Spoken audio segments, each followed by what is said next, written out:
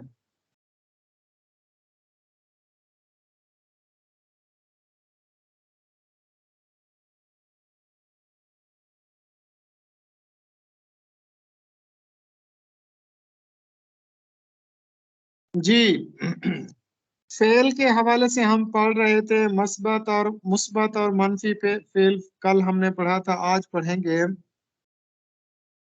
فاعل کے لحاظ سے فعل کی اقسام۔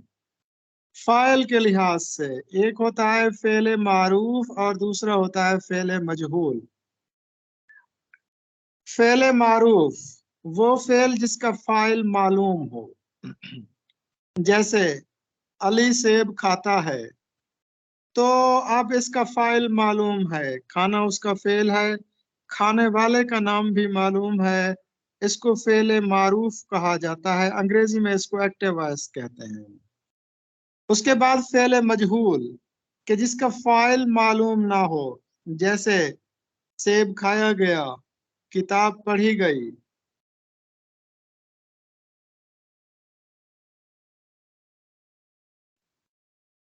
ایک یہاں جینے سے بیزار ہمیں ہے یا رب، ایک یہاں جینے سے بیزار ہمیں ہے یا رب، یا اس طرح سے سب عمر بسر کرتے ہیں۔ تو ہمیں فعل اب ہمیں ہے۔ اس کے بعد فعل مجہول دیکھ لیجئے، کاش ایک جام بھی سالک کو پلایا جاتا، ایک چراغ اور سر راہ جلایا جاتا۔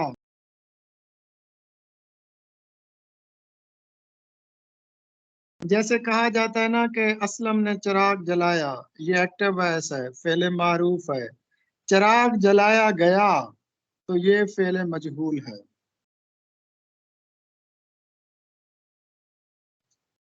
امیجری، انگریزی میں امیجری کہتے ہیں، اردو میں تصویر آرائی، تمثیل افرینی یا محاکات نگاری کہا جاتا ہے۔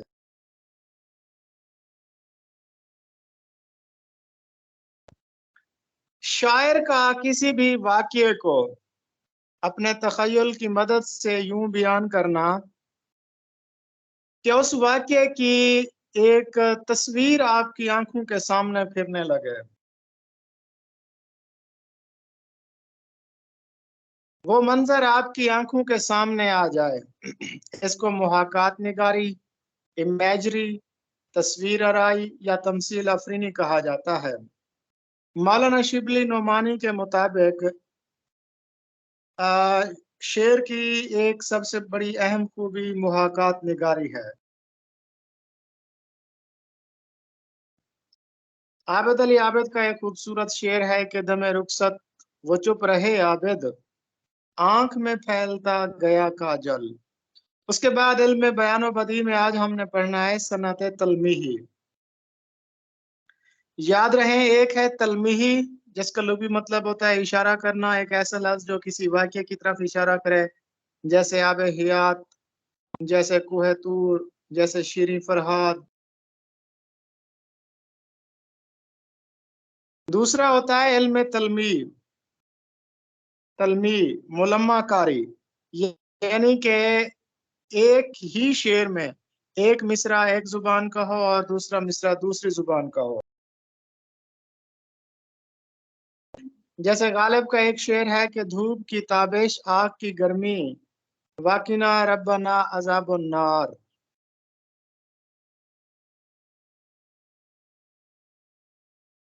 سر یہ دھوپ کی تپش نہیں ہوگا؟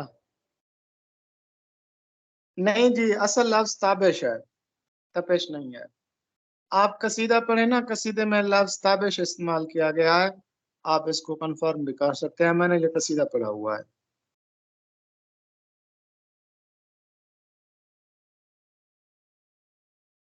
جی ولی دکنی کے دور میں شاعری کو ریختہ کہا جاتا تھا. اب ولی دکنی کا عہد سب سے پہلے آپ دیکھیں، ولی دکنی کا عہد جو ہے وہ 1668 سے 1720 تک ہے. تو یہ 17ویں صدی میں ریختہ شاعری کے لیے مستعمل تھا.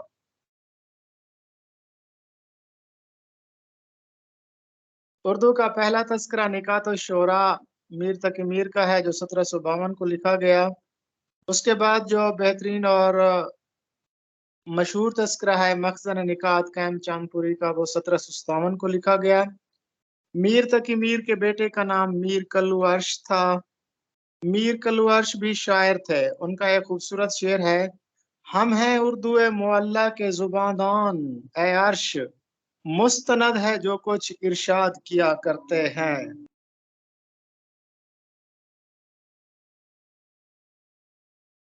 شاہجہاں کے عہد میں اردو زبان کو اردو معلیٰ کہا جانے لگا جب وہ 1648 میں آگرہ کو چھوڑ کر دلی آئے تھے، تو اس وقت اردو زبان کو اردو معلیٰ پکارا جاتا تھا.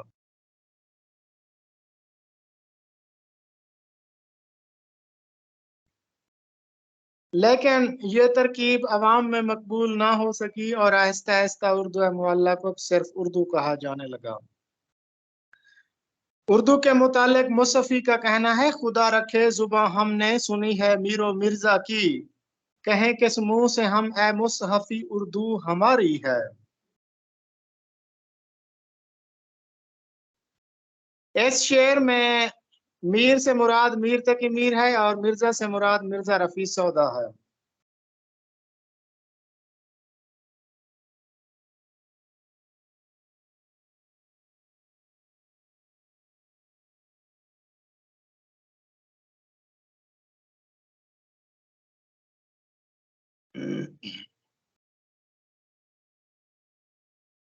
جی پہلی معروضی اس کو ذرا ریڈ کریں ذرا.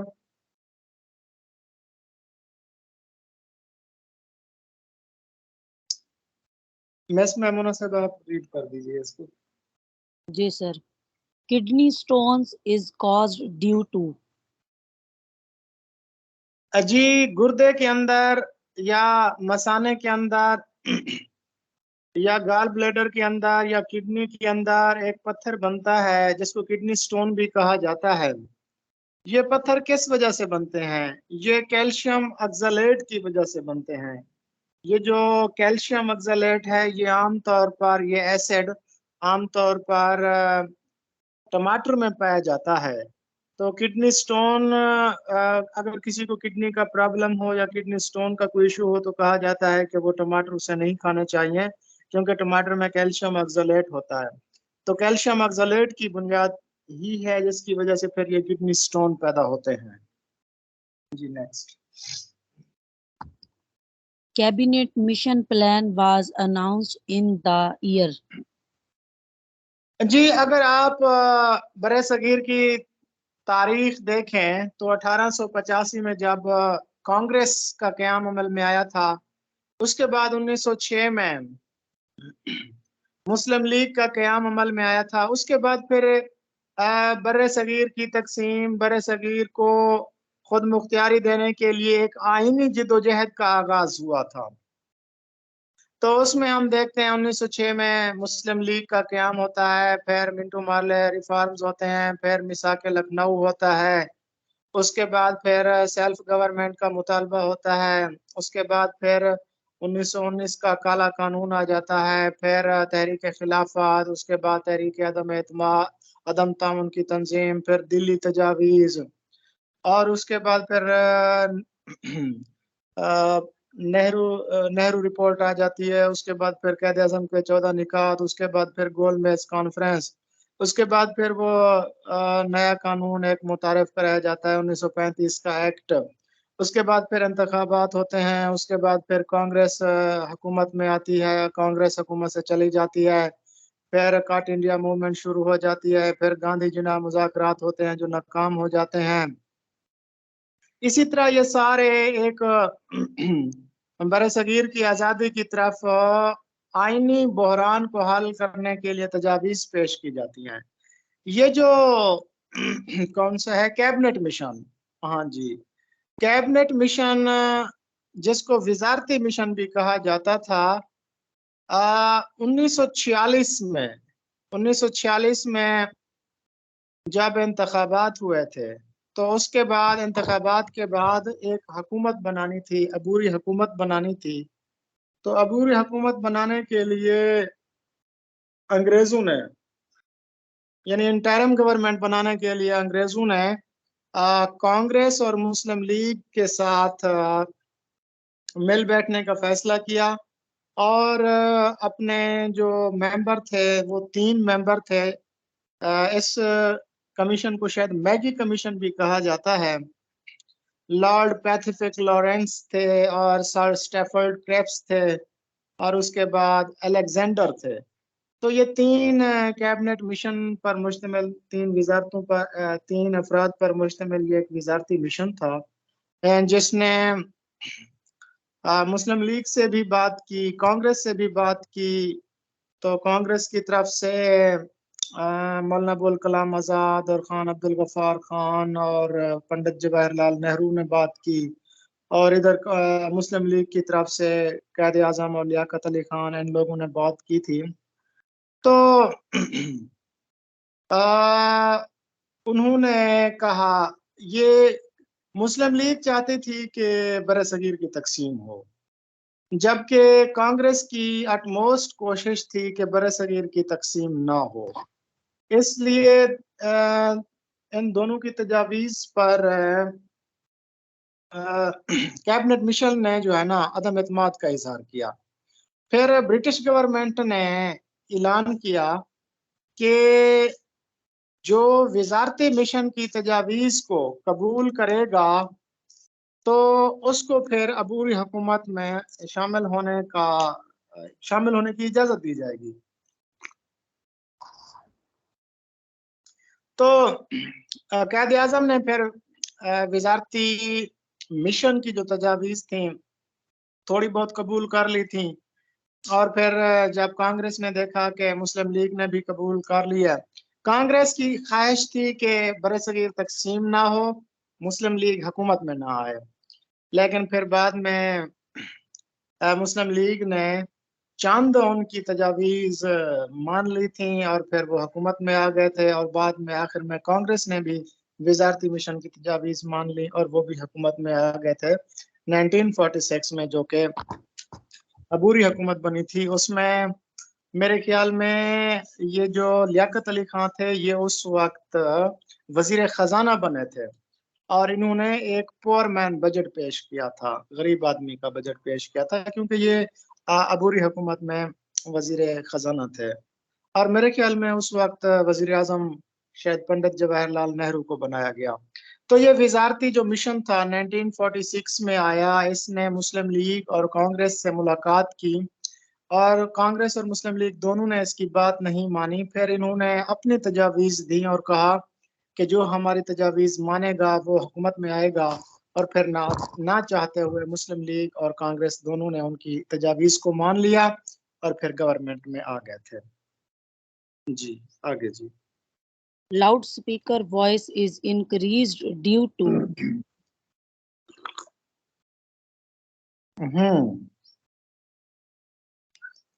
لاؤڈ اسپیکر کے اندر جو ہائی فریکوینسی ہوتی ہے نا اس کی وجہ سے پھر آواز انکریز ہو جاتی ہے. cooking gas is also called یہ جو کوکنگ گیس یا جس کو سلنڈر میں ہم بھرتے ہیں گیس، یہ دراصل میتھین ہوتی ہے.